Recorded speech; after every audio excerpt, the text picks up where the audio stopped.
Alors bonjour à tous, on se retrouve pour la suite de ce chapitre. On est dans quel chapitre déjà? On est dans le chapitre 8. Peut-on avoir des certitudes? Et on va essayer de trouver aujourd'hui une solution pour sortir du doute radical qui était la thèse du grand 2 de la deuxième partie. Alors, comme d'habitude, on commence par une petite transition, petit bilan de ce qu'on avait vu dans la dernière vidéo, ça va peut-être vous rappeler des choses, j'espère. Donc, on avait vu qu'en fait, on ne peut pas avoir de certitude. Parce que d'une part, nos expériences peuvent être trompeuses, ça c'était le grand A, et d'autre part, parce que toute démonstration s'appuie sur un principe qui est lui-même indémontrable, ça c'était le grand B.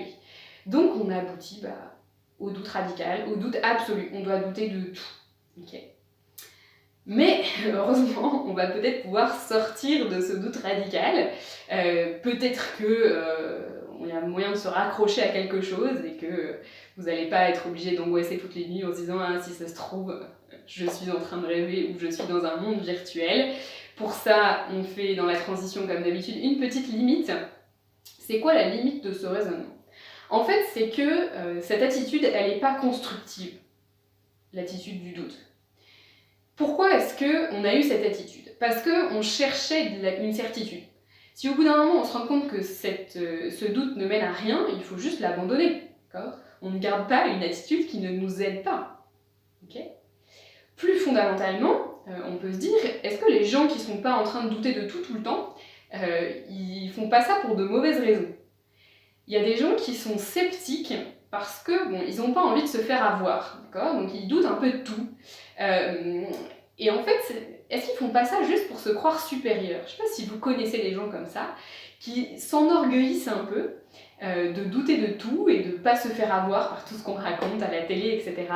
Donc ils sont sceptiques, mais en fait, est-ce qu'ils font pas ça au fond uniquement pour se sentir supérieurs et non pas pour chercher la vérité, d'accord? Donc ça pose problème quand même. Et puis, en fait, on se rend compte que de toute façon, l'expérience et la démonstration, on n'a rien d'autre pour construire des connaissances que l'expérience et la démonstration. Donc si on détruit ces deux socles de la connaissance, on n'aura plus rien. C'est pas que c'est pas constructif, c'est carrément destructeur en fait. Ce serait intéressant de détruire si on pouvait trouver un socle plus profond, un socle plus solide, mais c'est pas le cas. À partir du moment où l'expérience et la démonstration sont les seuls socles possibles de la connaissance, est-ce que c'est pas uniquement destructeur de douter? Bon, avec tout ça, on a de quoi passer au grand 3. Donc le grand 3, le voici, c'est un oui nuancé, c'est de dire il faut accepter de ne pas avoir des certitudes absolument indubitables. Il faut accepter de ne pas avoir des certitudes absolument indubitables. Il y a des gens pour qui c'est plus facile que d'autres. Il y a des gens qui veulent des certitudes sur tout, donc ils vont être déçus par cette conclusion. Mais il y a des gens qui acceptent très bien que dans la vie, en fait, on ne peut pas avoir des certitudes sur tout, absolument sur tout. Alors, pour construire ce raisonnement, on va commencer par un premier argument qui va peut-être vous étonner un peu, mais qui est très célèbre et très important à comprendre, c'est de dire, donc grand A, il y a une seule certitude absolument indubitable. Et dans ce titre, vous pouvez souligner le « une seule ». Parce qu'en fait, l'idée, ça va être de dire, bon, des certitudes absolument indubitables, vous en voulez? Voilà, je peux vous en trouver une, mais en fait, je peux vous en trouver qu'une seule. Donc si vous, au bout d'un moment, s'il n'y en a qu'une seule, il vaut mieux, pour le reste en tout cas, accepter qu'on a un degré de certitude moindre. Ça sera le grand B après.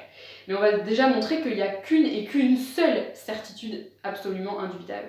Et pour ça, on va utiliser un auteur très célèbre qui est Descartes. Donc référence Descartes, le retour.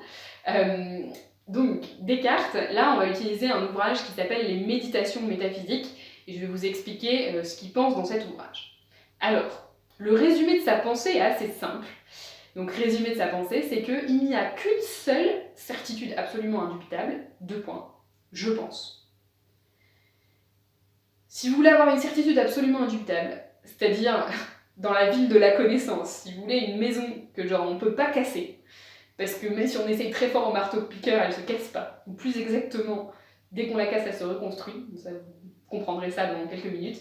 Et il y en a une, c'est je pense. C'est tout.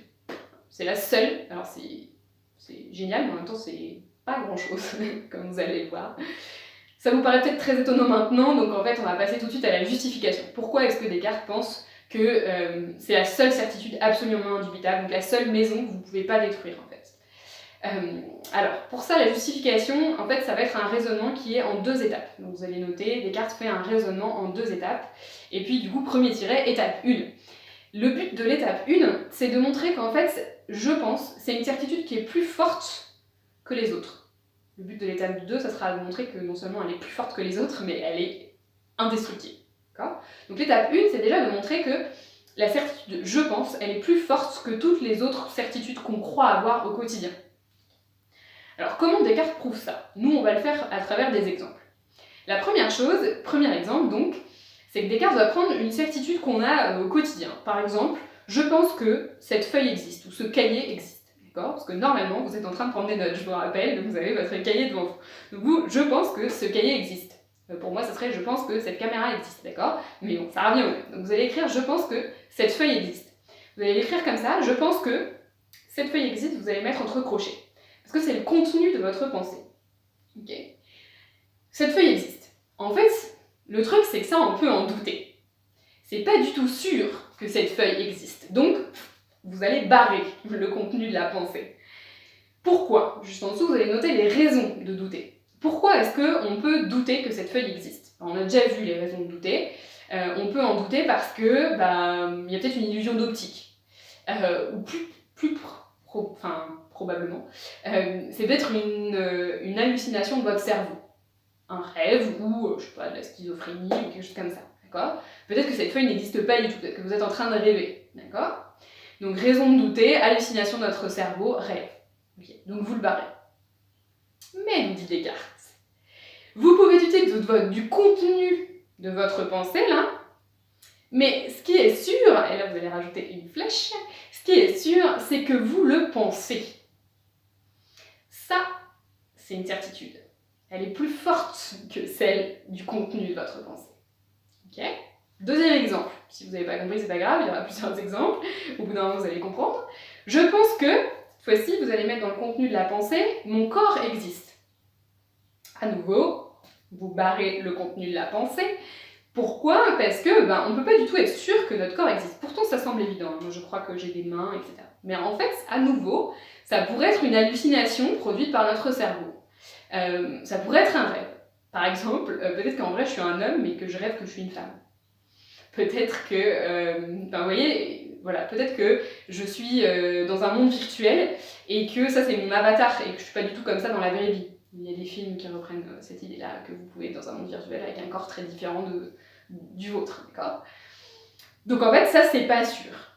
Donc les raisons de douter, c'est la même que pour la précédente. Mais, la flèche, ce qui est sûr, c'est que vous le pensez. Troisième exemple, j'espère que vous commencez à comprendre. Le troisième exemple, on va prendre, je pense que le théorème de Thalès est vrai. Donc le contenu de votre pensée, c'est le théorème de Thalès est vrai. À nouveau, vous allez en douter, donc vous le barrez. Quelle va être votre raison de douter cette fois-ci? Alors, par la même. Là, c'est pas le théorème de Thalès, ça n'a rien à voir avec un truc qu'on observerait avec nos yeux, etc. C'est lié à la démonstration. La raison de douter, c'est qu'en fait le théorème de Thalès a été démontré à partir d'axiomes, donc à partir de principes qui sont eux-mêmes indémontrables. Donc ce que la raison de douter, fondamentalement, c'est que le théorème de Thalès, il est peut-être valide, d'accord, mais il n'est pas vrai. En tout cas, on ne peut pas en être sûr. Okay. Mais, à nouveau, la flèche, et ce qui est sûr, c'est qu'au moins vous le pensez. Ok? Dernier exemple, là si vous n'avez pas compris, je ne sais pas ce que je peux faire de plus, mais je fais 4 exemples pour qu'on ait vraiment toutes les raisons de douter. Ça vous fait un petit bilan aussi. Je pense que le principe de non-contradiction est vrai. Le principe de non-contradiction, alors oui, c'est que si une personne se contredit, elle a nécessairement tort. Ça, c'est un axiome, c'est le socle d'une des maisons. Et même en fait de toutes, ça on y revient. Mais en fait, ça paraît évident, le principe de non-contradiction. Mais en réalité, c'est indémontrable. On ne peut pas démontrer le principe de non-contradiction. C'est pas possible. Et donc là, la raison de douter, donc on en doute, on le barre, et la raison de douter, c'est que c'est un principe lui-même indémontrable, donc on ne peut pas en être certain. Okay. Alors, ce qui est sûr, la flèche, c'est que, en revanche, je le pense. Donc c'est quoi le bilan de cette première étape? Qu'est-ce qu'il faut écrire en dessous de ces 4 exemples? C'est qu'en fait, quel que soit le contenu de mes pensées, je peux douter du contenu, mais cela n'enlève rien au fait que je pense. On peut même généraliser et dire, même si je doute de tout, même si je pense que tout est faux, ce qui est sûr, c'est que je le pense. Même si je pense que tout est faux, ce qui est sûr, c'est que je le pense. Donc ça, c'est l'étape 1, c'est de se dire, bon bah voilà, en fait, la certitude que je pense, elle est plus forte que toutes les autres certitudes. Parce que les autres certitudes que j'ai, elles correspondent à des contenus de pensée, alors que la certitude que je pense, c'est l'acte de penser lui-même, en fait. D'accord? Est-ce que vous avez compris ça? J'espère, sinon vous n'hésitez pas à poser des questions. Ensuite, on passe à l'étape 2. Alors là, ça devient un tout petit peu plus complexe, mais je suis sûre que vous allez comprendre. Descartes a une idée très maligne, donc je rappelle oui, déjà. L'étape 2, le but, ça va être de montrer que la certitude « je pense », elle est absolument indubitable. C'est-à-dire que même si on essaye très fort d'en douter, on n'y arrive pas. Ok.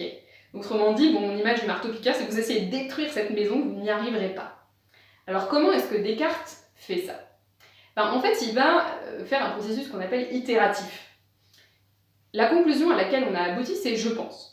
Ça, c'est notre conclusion. Je pense, ça c'est sûr. Et bien en fait, il va dire, essayons maintenant de douter de la conclusion. Okay. Donc pour montrer que la certitude je pense est absolument indubitable, il va essayer d'en douter. Essayer de douter du fait même qu'il pense. D'accord? Vous avez noté ça? Alors qu'est-ce que ça donne si on le formalise? Ça donne je pense que je pense. Donc vous mettez je pense que je pense, ça c'est le contenu de votre pensée. Mais ce qui se passe, c'est que je pense que je pense, si vous doutez du fait que vous pensez, pourquoi je sais pas? Parce que vous avez envie de douter de tout et voir si quelque chose résiste. Il n'y a pas spécialement de raison d'en douter, mais bon, pourquoi pas? Si vous avez envie d'essayer d'en douter, vous pouvez en douter. Mais ce qui se passe, c'est que même si vous doutez que vous pensez, ce qui est sûr, c'est que vous pensez.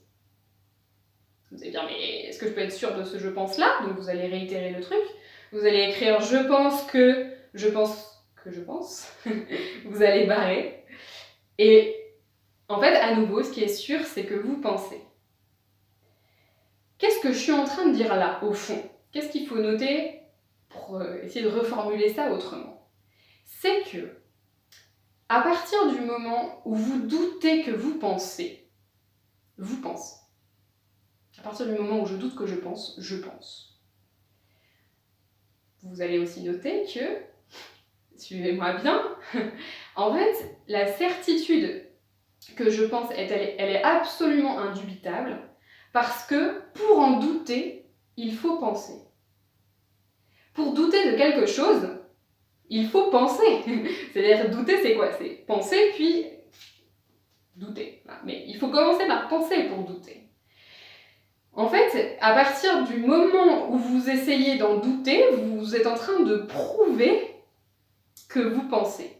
C'est-à-dire que c'est une certitude, le fait même de la déconstruire la prouve.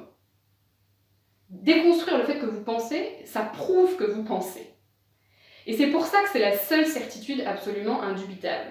C'est-à-dire que l'acte même d'en douter, l'acte même de la détruire, la prouve. C'est pour ça que je disais tout à l'heure, c'est comme si vous pouvez la détruire au marteau-piqueur, mais en fait, elle renaît tout de suite, parce que détruire au marteau-piqueur, c'est penser. Donc, vous êtes en train de faire renaître la maison. Je ne sais pas si vous comprenez ma métaphore. Voilà, j'ai dit plein de phrases, n'hésitez pas à faire pause, à les noter, et noter celles qui vous aident le mieux à comprendre. Il y a certains élèves qui préfèrent une formulation plutôt que l'autre. Moi, celle qui m'aide le plus, c'est de dire, en fait, c'est la seule certitude absolument indubitable, parce que, en fait, c'est la seule certitude où quand on essaye d'en douter, on la prouve par la même occasion, parce que pour douter, il faut penser. On est arrivé au bout du raisonnement. Est-ce que vous avez compris pourquoi je pense est la seule certitude absolument indubitable d'après Descartes? Si vous n'avez pas compris, surtout n'hésitez pas à poser des questions. Petite remarque, importante ensuite, donc remarque, c'est que je pense, en latin ça se dit cogito. Et donc Descartes va dire la seule certitude absolument indubitable, c'est le cogito. D'accord? Ça, en fait, c'est juste une reformulation. Plutôt que de dire la seule certitude absolument indubitable, c'est je pense, il dit la seule certitude absolument indubitable, c'est le cogito. Ok? Ça, je vous dis ça pour votre culture générale parce que voilà, vous sachiez que tout ce que je viens de vous faire là, c'est ce qu'on appelle la démonstration du cogito. Ok? Ok, on souffle, c'était une grosse démonstration. Maintenant, on va voir la conséquence de ça. En fait, on a une petite maison comme ça. Toutes les autres maisons sont détruites, hein, je vous rappelle. Et on a une toute petite maison. Et Descartes essaie de voir, est-ce que je peux en tirer quelque chose? Est-ce que je peux en tirer des conséquences? Et en fait, ce qu'on va voir, c'est qu'il n'y a qu'une seule conséquence à ça, et qu'elle est toute petite. Donc vous allez noter conséquence de points. Je pense, donc je suis. Alors, le problème, c'est que, en fait, il y a plein de gens qui ne comprennent pas vraiment l'expression « je pense, donc je suis ». Quand Descartes dit « je suis », qu'est-ce qu'il entend par là? Il entend par là « j'existe en tant que chose qui pense ». C'est important de noter ça. En fait, la conclusion à laquelle aboutit Descartes, c'est pas que mon corps existe, parce que ça je peux en douter, vous vous souvenez. C'est pas non plus que j'ai tel âge, parce que ça je peux en douter. C'est pas non plus que j'ai tel ou tel caractère, ça aussi je peux en douter. Ça c'est des contenus de pensée. La conclusion à laquelle aboutit Descartes, c'est que je pense. Donc, ce que ça veut dire, c'est que j'existe, mais uniquement comme une chose qui pense, un espèce de pur esprit. D'accord? J'ai peut-être un corps, j'ai peut-être tel âge, j'ai peut-être tel caractère, mais c'est tout. D'accord? Je peux même pas être sûre que j'existais il y a une seconde, en fait. Parce que ça, j'existais il y a une seconde, j'en sais rien. Je peux juste dire qu'au moment même où je pense, je suis sûre de penser. Donc en fait, c'est une certitude ultra faible. Ce qu'a fait Descartes, c'est à la fois un raisonnement complètement génial, parce que personne ne l'avait formulé comme ça avant lui, d'accord? Mais en même temps, c'est extrêmement faible comme certitude. Savoir que j'existe uniquement en tant que chose qui pense, c'est vraiment pas grand-chose. Et en fait, on ne peut pas en déduire grand-chose. Descartes va essayer, en fait. L'ouvrage dont je vous parle là, il s'appelle « Les méditations métaphysiques ». Dans la première méditation métaphysique, Descartes doute de tout, c'est l'étape 1. Puis dans la deuxième, il se dit « Ah, mais même si je doute de tout, il y a un truc qui est sûr, c'est que je pense, et puis même si je doute que je pense, donc ça, c'est sûr, c'est génial, c'est absolument indubitable. » Il en arrive là à la fin de la deuxième méditation, il est bien embêté parce que du coup, dans la troisième, la quatrième, la cinquième, la sixième, ça va jusqu'à 6, et il essaie d'en tirer quelque chose en fait. Il essaie de se dire, bon maintenant que j'ai ma petite maison, voilà, dans ma ville, si vous voulez, il essaie de tout reconstruire sur cette petite maison. En fait, ça marche pas. En tout cas, moi je considère que ça marche pas, c'est-à-dire qu'il va être obligé de prouver l'existence de Dieu, ce qui est très discutable, pour essayer de démontrer à la fin que, en fait, c'est bon, nos sens sont fiables, notre capacité de démonstration est fiable, etc. Je rentre pas dans les détails. Ce qu'il faut avoir compris, c'est que c'est une certitude absolument indubitable, mais très faible, qui ne sert pas à grand-chose. D'accord? Donc, voilà. Au moins, si ça peut vous rassurer dans vos nuits d'insomnie, de savoir que vous pensez et donc que vous existez, tant mieux, mais en fait, ça sert pas à grand-chose. Alors, normalement, vous avez compris que, une certitude absolue, on peut en avoir une, mais on peut en avoir qu'une seule. Donc, on est bien embêté, et c'est pour ça que le grand B s'intitule « Il faut accepter que certaines croyances ne sont pas fondées, mais nous aident quand même à vivre. » Ça va être ça l'idée, c'est de voir que, à part pour la certitude « je pense », donc à part pour ce qu'on appelle le cogito, en fait, il faut accepter que on n'a pas de certitude absolue, mais qu'en fait, ça nous suffit totalement pour vivre. Okay. Alors pour ça, on va découvrir la pensée d'un philosophe anglais qui s'appelle William James. Donc vous pouvez noter référence William James. Et William James, il est le fondateur d'un courant philosophique qu'on appelle le pragmatisme. D'accord ? Alors, qu'est-ce que c'est que le pragmatisme ? En fait, on peut dire de quelqu'un qu'il est pragmatique, hein. C'est un mot qu'on emploie dans le langage courant, d'accord ? En fait, c'est quelqu'un qui se préoccupe de l'utilité d'une croyance ou d'une théorie plutôt que de sa vérité. D'accord ? Et donc si tout d'un coup sa croyance est remise en cause par quelqu'un, ça ne le dérange pas parce qu'il est capable de s'adapter. Si on lui propose une nouvelle croyance qui est plus utile, il s'adapte et puis voilà. D'accord ? Vous avez noté ça d'ailleurs en résumé de la pensée de William James, c'est que en fait pour William James, l'utilité d'une croyance ou d'une théorie est plus importante que sa vérité. Okay ? Alors, pour ça, je vais vous donner quelques exemples. Donc, exemple de points. Premier exemple que va prendre William James, c'est de se dire la science, okay ? La physique. C'était une des maisons là, dans la ville de la connaissance. La physique, est-ce qu'on peut prouver que c'est vrai ou pas ? Bah non, parce que nos expériences sont peut-être pas fiables, ou non, parce que les démonstrations s'appuient sur un axiome qui est lui-même indémontrable. Donc il va dire, bon, en fait la physique, la science, on peut sans doute pas considérer que c'est une certitude indubitable. On peut pas prouver que c'est vrai, être sûr que c'est vrai, d'accord ? Mais on est obligé de constater que la science, elle est utile. C'est-à-dire qu'elle fait voler des avions concrètement, d'accord ? Alors peut-être qu'on est dans la matrice, on est dans un monde virtuel, et que en fait cet avion n'existe pas, mais toujours est-il que elle le fait voler quand même, d'accord ? La science, elle guérit des gens, alors peut-être dans un monde virtuel qui n'existe pas, mais quand même, en attendant, elle nous guérit, d'accord ? Donc peut-être que là, voilà, on est en train de rêver au coronavirus, mais en fait, en attendant, tant qu'on ne se réveille pas, on est bien content que la médecine existe. Donc il va dire, la science, peu importe que ça soit vrai ou pas complètement, ce qui est sûr, c'est que ça nous est utile au quotidien. D'accord ? Ça, c'est un premier exemple. Ensuite, vous allez mettre un deuxième exemple, c'est les exemples de croyances de type religieuse. C'est de se dire, en fait, ma croyance de type religieuse, est-ce qu'elle m'est utile ou pas ? Parce que prouver que c'est vrai ou pas, c'est quasiment impossible. Mais la question, c'est, est-ce que c'est utile pour moi au quotidien ? Ou est-ce que, au contraire, ça m'apporte plein de soucis, plein de règles, plein de normes, etc. Donc en fait, William James, le pragmatisme, c'est ça, c'est de juger une croyance à ses fruits, en fait. Est-ce qu'elle produit des bonnes choses ou pas ? Et là, il peut y avoir un grand débat, on serait en place, il y aurait un grand débat. Mais sur les croyances religieuses notamment. Mais est-ce que vous commencez à comprendre le principe, en fait ? C'est de juger une croyance à ses fruits, d'accord ? Ça peut exister dans plein d'autres domaines, en économie, etc. Voilà, se dire, on fait ce qui marche. Si ce qui marche, c'est d'imprimer des billets, on imprime des billets. Voilà. En fait, l'idée d'un pragmatisme, du pragmatique, c'est le contraire du dogmatisme. Il fait ce qui marche, même si ça lui paraît bizarre, même si ça lui paraît pas prouvé, même si c'est contre-intuitif et tout. Il fait si ça marche, vous voyez, si c'est utile, en fait, ça, tant mieux, ça fonctionne. D'accord ? Donc, une fois que vous avez normalement noté ces exemples, dernier exemple, vous n'êtes pas obligé de le noter, mais quand même, c'est la confiance en soi. C'est une croyance. Croire qu'on va réussir, c'est pas sûr, vous pouvez pas le prouver, mais c'est une croyance qui est hyper utile. Parce que c'est pas parce qu'on réussit qu'on a confiance en soi, c'est parce qu'on a confiance en soi qu'on réussit, c'est dans l'autre sens. Donc vous voyez, ça c'est typiquement une croyance utile d'un point de vue pragmatique. D'accord ?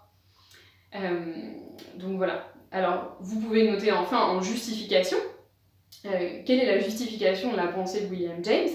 C'est que, en fait, William James pense tout simplement que la vérité d'une croyance ou d'une théorie est très compliquée à prouver. Et c'est parce qu'elle est très compliquée à prouver de façon définitive qu'il faut arrêter de chercher des certitudes absolues. Et qu'il faut plutôt se préoccuper de bien vivre.